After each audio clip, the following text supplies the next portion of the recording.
Hello and welcome to another episode of Design Under Influence. I'm your host, Alex Osinenko. I work for a company called Arc IT.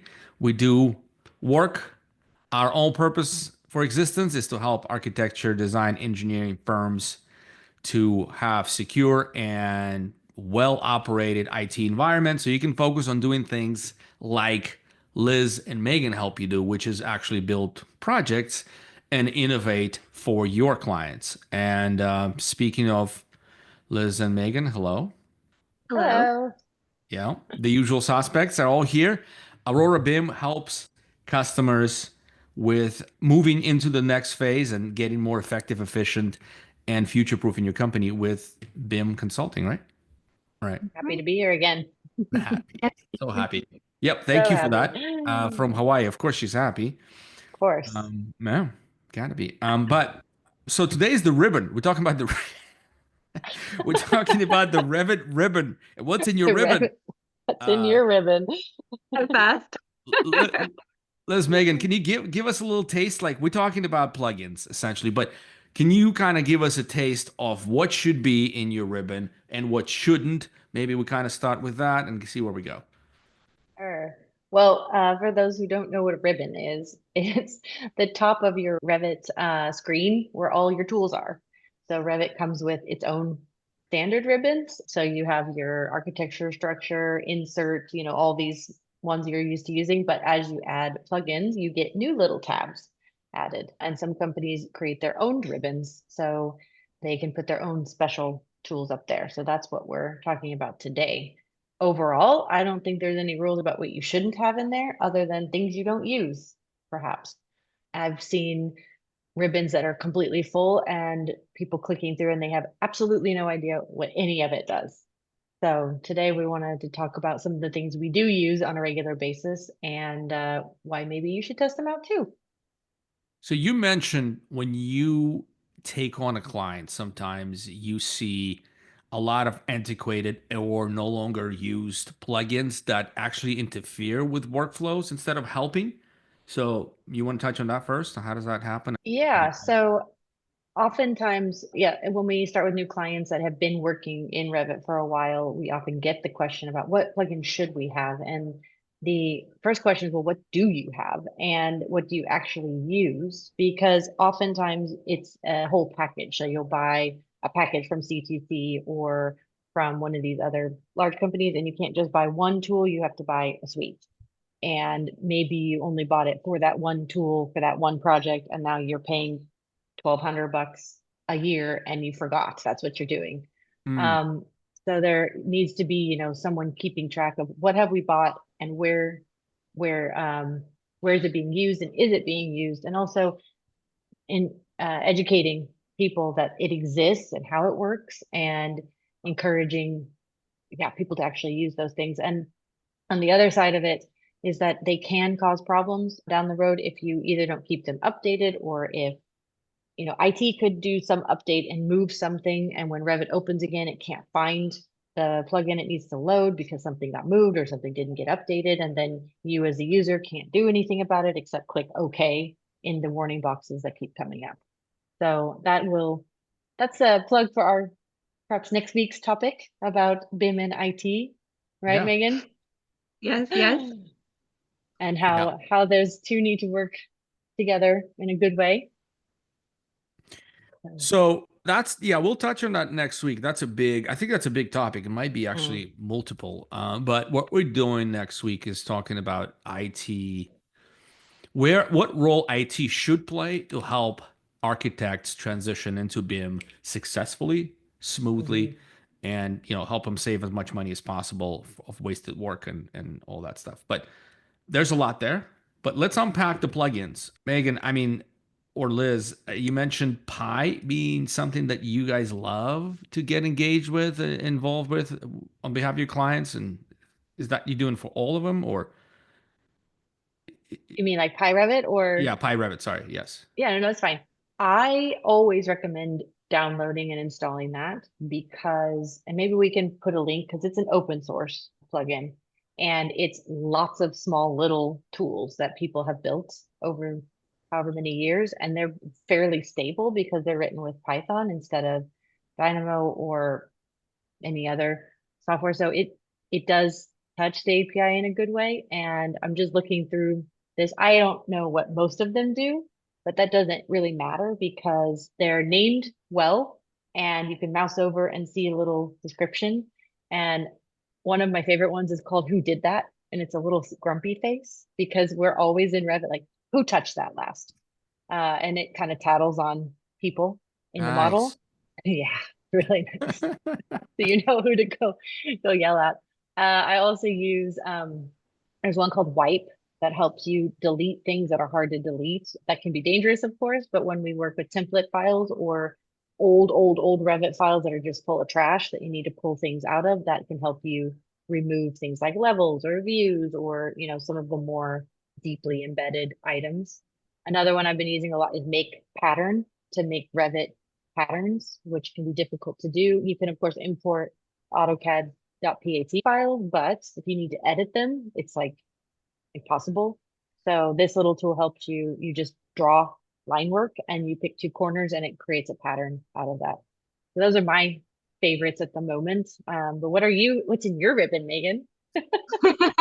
So I have used lately, there's one, I forget what it's called, where it will take every work set that you have in your model and make a 3D view out of it with only the elements in that work set turned on. So it's really nice for keeping an eye on your work sets and what sometimes elements get lost and put in the wrong work set. So that can really help you kind of clean up your model and keep an eye on things.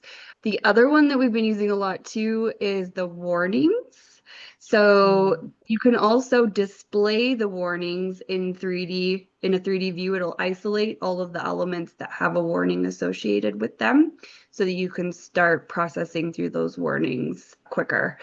I'm trying to think of the other ones. Is this all from Pi? You guys still talking Pi? Yeah. Yeah. Oh, cool. There's, Wow. I feel like there's at least 100.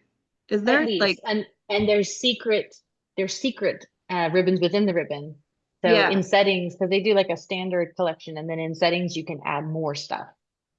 Oh, I know another one I've been using. So Okay. we have really, really large drawing sets for a big hospital project that we're working on. And we're going back and forth on some numbering conventions and some naming conventions. And that means renaming and renumbering a lot of sheets. And there's a tool for that in the sheets drop down list.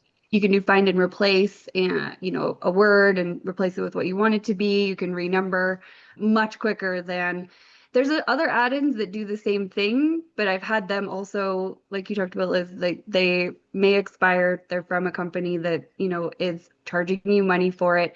And, you know, depending on the release of Revit, they may or may not update their plugin that you're in love with using for the next version of Revit, and then you're out of luck. So that is one of the nice things about PyRevit is that it usually all of the apps work as Revit upgrades each year. Yeah. Is Pi Revit free then if it's open source? Yeah? Yep. Wow, that's cool. So when you engage a client, is the plugin conversation one of the first things you kind of go into, or this is something that usually comes up down the line organically as you do the work? I would say it depends on their level of integration into Revit. It's definitely not the first thing you ask for a brand new moving from CAD or ArchiCAD to Revit because that's just overwhelming. Usually for me, it comes up when either they're getting warnings. We're helping a client that was getting a lot of these warnings and trying to figure out why. Either it comes up then or it comes up when the bill comes through for the year and then they want us to give our opinions on which plugins they should keep. Or they run into a problem like any of the problems that I mentioned or Megan mentioned that needs to be solved. And we're like, oh, have you tried this button in PyRevit or have you tried this tool? And that's usually when we start talking about it. And then it opens up a whole new world sometimes. And I would add too that it's usually a tool. I think the tools are more geared towards model management and kind of higher level BIMing, if you, I would say. Mhm. So, like BIM managers and someone in there looking, to go through all the warnings or manage Yeah. the work that's not the typical, modeler that's in there just doing red lines and doing work. Except for some of the tools like the sheet creation and renaming and things like that. But they are more like global model management tools, I would say, as you're working. So it is more of a higher level, um, higher experience person that would be using them. Yeah. So And when sometimes that's, sorry to interrupt, but sometimes go- that's also the, like, when somebody's moving into being a higher level user, when they've hit the, I'm so tired of doing the same repetitive task over and over again, there must be a way to Mhm. do this. They're like, there is. so as their use cases mature and they're getting more and more comfortable with Revit, plugins come in to sort of Mhm. amplify the work and speed things up and then do some really neat tricks like you described, patterns and all things like that. Are there other plugins you want to call out that you see other architecture firms using successfully? Anything worth mentioning here to help people kind of look into it and what they solve?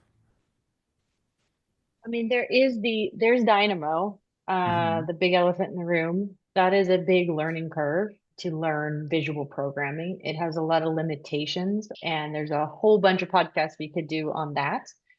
But one part of Dynamo gotten that is better, I would say, is the Dynamo player, so that you can create these little scripts and then turn them into kind of buttons within your environment. We have a colleague who works a lot with that. And in the end of the day, it turns out that it's better to write a Python script and instead of working in Dynamo. So Dynamo can be more like a sandbox to figure out what you want to do, and then you can write an actual code later. So I mean, that is hard to build in a way that is like lasts the test of time. Those tend to be, I can build it for this project, this version of Revit, this build, and Yeah. then 6 months later, it's probably not going to work. You're going to have to either rebuild it or trash it and do something else. So that can be frustrating, but that's also free and built in. So it can be a place to start. What do you think, Megan?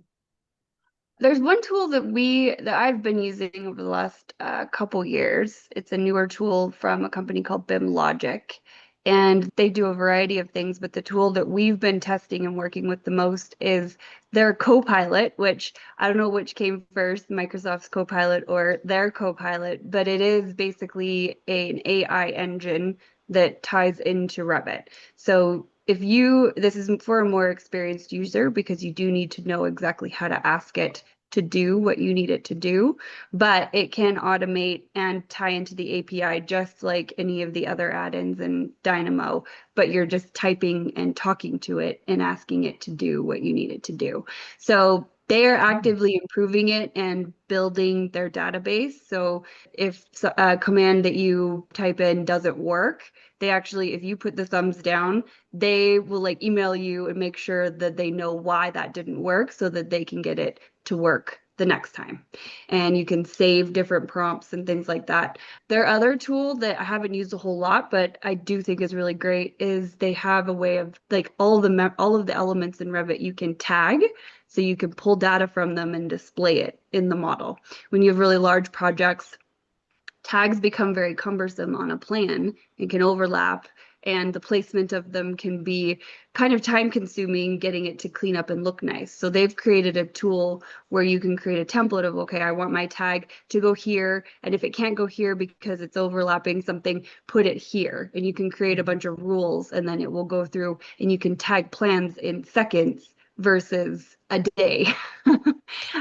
So I think that it's got a lot of potential, and we've been using it more and more with clients, and I do recommend checking it out. And it's very decently priced right now because they're still kind of starting out. So get in before it gets expensive. Yeah. Yeah. Very good. I think this was a good overview. Unless you guys have another standout, let's call this. I think if you are listening or watching, and if you need help with your Revit, why would you call Why would you not call Aurora PM? Anybody, call anybody. Call the ladies first. See see what they can do for you.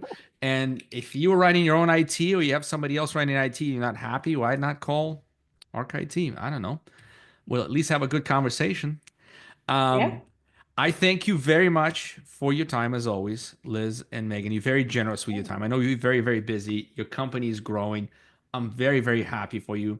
Hopefully, this will give you even more work. No.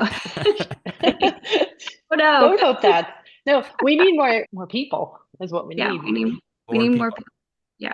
All right. So, yeah, if you're a BIM expert and you want to work with Aurora, reach out to Aurora BIM. Please do. Thank you very much again, and we'll see you next week, which we'll go to battle next week. It'll be IT versus BIM or IT plus BIM, depending how we Yeah. frame it. All The right. end goal. The We end goal. work together. We Okay. work together and successfully. Successful. All right. Have a good day. Thank you. Bye. Bye.